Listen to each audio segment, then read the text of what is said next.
ठीक करने के लिए पहले उनको जानना जरूरी होता है।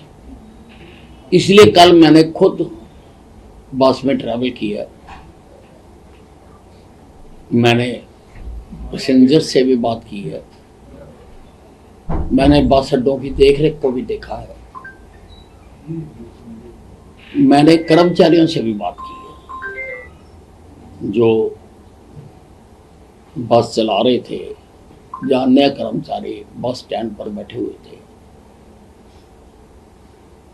अब वो आगे चल के डिपार्टमेंट की मीटिंग लेंगे, चंडीगढ़ में अधिकारियों को बुलाएंगे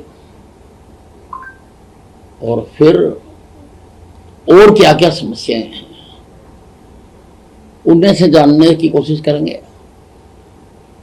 और फिर उनको हल करेंगे। पहले जो विभाग रहे हैं सर और अब के जो विभाग हैं इनमें क्या डिफरेंस देखते हैं? आप इतने सीनियर वरिष्ठ विधायक हैं, आपको पूरी सरकार चलानी आती देखते हैं, आपके विभाग कैसे हैं सर? और पुराने भी देखिए ऐसा है, मैं तो बीजेपी का संस्कारित कार्यकर्ता हूं। हमारे लिए विभाग कोई मायने नहीं रखता, हमें तो काम करना सिखाया जाता है।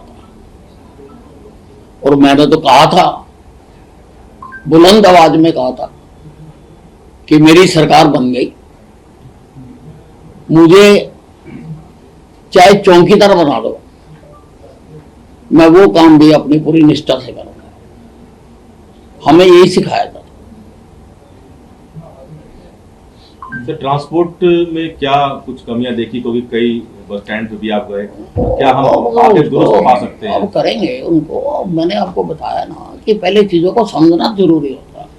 अभी और भी जाएंगे, और लोगों से भी बात करेंगे, फिर विभाग को भी देखेंगे। लेकिन विसाख का स्टाइल तो नजर आने लगा है, इसकी भी चर्चा चल रही है। रात को 12 बजे बिल आता है, 12:02 का आप बिल भर देते हैं और दूसरे दिन ही चंडी अंबाला से लेकर दिल्ली तक का सफर कर लेते हैं। तो विसाख इज बैक।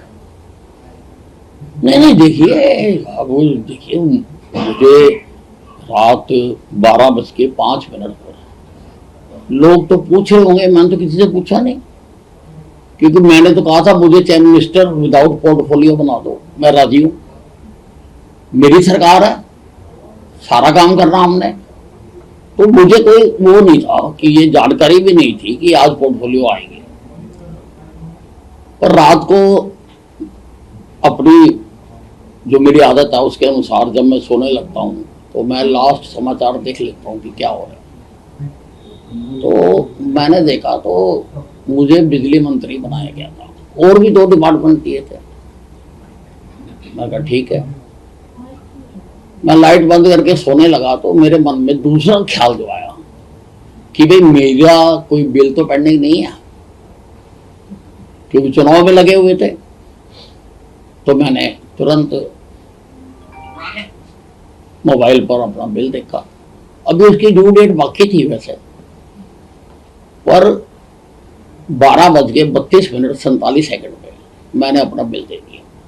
मैंने कहा पहले हम अपने यहाँ देंगे, तभी तो लोगों को प्रेरित करेंगे कि वे अपने बिल टाइम पे दिया करो, तभी तो करेंगे लोगों को।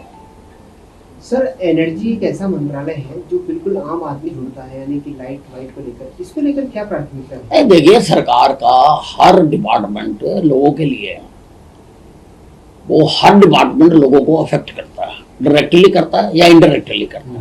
सारे डिपार्टमेंट इंपॉर्टेंट है। सर हरियाणा में 24 घंटे बिजली देने का दावा सरकार करती है और आपके पास ये मंत्रालय है, वैसे में गांव-गांव तक बिजली पहुंचे, सर क्या प्राथमिकता है? देखिए अभी जैसा मैंने आपको बताया कि अभी सब कुछ देखेंगे, देखने के बाद करेंगे, और जो बेहतर हो सकता होगा वो करेंगे, बेस्ट से बेस्ट करेंगे। पराली को लेकर दिल्ली सरकार के द्वारा फिर कहा जा रहा है और किसानों को लेकर भी कहीं ना कहीं ये कहा जा रहा है कि पराली जल रही है हरियाणा में, फिर पोल्यूशन लेवल जो है बढ़ गया। देखिए ये मामला माननीय सर्वोच्च न्यायालय के विचाराधीन है, और सर्वोच्च न्यायालय उसके लिए सरकारों को आदेश भी जारी करना, अधिकारियों को पेश होकर अपनी बात कहने और सुनने के लिए भी कह रहा है। और हम तो जो माननीय सर्वोच्च न्यायालय के आदेश हैं उसके मुताबिक ही कर रहे हैं।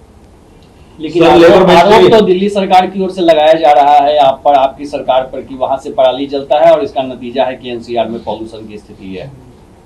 ऐसा है, अगर आप इनके पुराने बयान देखो तो पुरानों में पंजाब का ज्यादा कहते थे, अब पंजाब में क्योंकि अपनी सरकार आ गई तो अब खाली हरियाणा का कहते हैं। ये एक कल्चर है आम आदमी पार्टी का कि खुद को ठीक ना करके दूसरों पर दोषारोपण करके राज करना। आप मुझे बताएं, आपने जमुना को साफ करने का लोगों से वादा किया था, कितनी साफ हुई यमुना?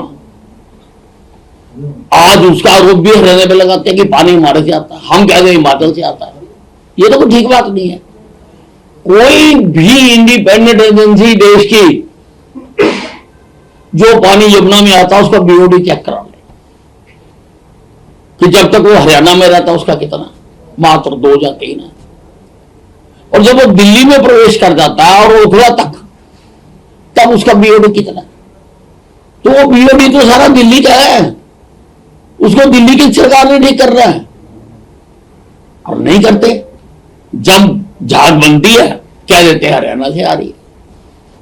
सर वो फ्री बिजली वाला जो वादा था कई पार्टियों ने किया था 300 यूनिट तक का, ऐसा कुछ है क्या सर हरियाणा में? देखिए ये सारी बातें it is too early to say anything. I am trying to understand कि क्या क्या कहा गया और क्या क्या किया जा सकता है और क्या क्या कर सकता है। सर एक लेबर मंत्रालय भी आपके पास है, उसमें भी क्या कुछ अहम देखने को मिल सकता है? देखिए लेबर मंत्रालय में बहुत कुछ करने की जरूरत है। लेबर डिपार्टमेंट बनाया जाता है मजदूरों की समस्याओं को देखने के लिए, उनको हल करने के लिए। परंतु जैसा मुझको लगता है कि ये मजदूरों के नहीं, ये इंडस्ट्रियों की परवाह ज्यादा करते हैं, करनी चाहिए उनकी भी, परंतु लेबर मंत्रालय को पहले लेबर की स्थिति, उनको मिनिमम वेज मिल रहे हैं नहीं मिल रहे हैं, टाइम पे मिल रहे हैं नहीं मिल रहे हैं, कितने घंटे काम लेना चाहिए कितना घंटा ले रहे हैं, वहां पर मानवीय सुविधाएं जो होनी चाहिए वो हैं या नहीं है, लेबर मंत्रालय को ये देखना चाहिए। तो इसकी भी अभी बैठक लेंगे, जैसा मैंने आपको बताया अभी क्या क्या ये कर रहे हैं और क्या करना चाहिए मेरे दृष्टिकोण से, और वो कराएंगे। सर एक सवाल जनता से जुड़ा हुआ है, आपके जो जन दरबार थे जिनमें तमाम समस्याओं के लिए लाइन लगती थी, क्या विज साहब का जो जनता दरबार है वो लगेगा, और लगेगा तो क्या उसकी टाइमिंग होगी थर्सडे से? नहीं, उसकी तो अब जो हमारे नए मुख्यमंत्री हैं उन्होंने उसकी आवश्यकता खत्म कर दी, उन्होंने आदेश जारी कर दिया कि सभी अधिकारी समस्या को सुने, तो फिर अब उसकी कहाँ रह गई आवश्यकता, अब सारे अधिकारी सुनेंगे उसकी। और आखिरी सवाल, पंजाब के मुख्यमंत्री ने बाबा राम रहीम के खिलाफ 2015 के मामले में जो एफआईआर दर्ज हुआ था उस मामले में मुकदमा चलाने की अनुमति दे दी। 3 केस लगाए हैं सर। मुझे पूरी जानकारी नहीं है क्या केस थे क्या नहीं थे, क्या इसमें कोई कोर्ट का दखल था, कोई आदेश था, पूरी जानकारी नहीं है। जानकारी होने के बाद ही कुछ कहा जा सकता ठीक ठीक सर, थैंक यू। है। और कुछ लो अपने बैठा हुआ ना दोगे। For exclusive and insightful videos, subscribe to our new channel ABP Live Premium.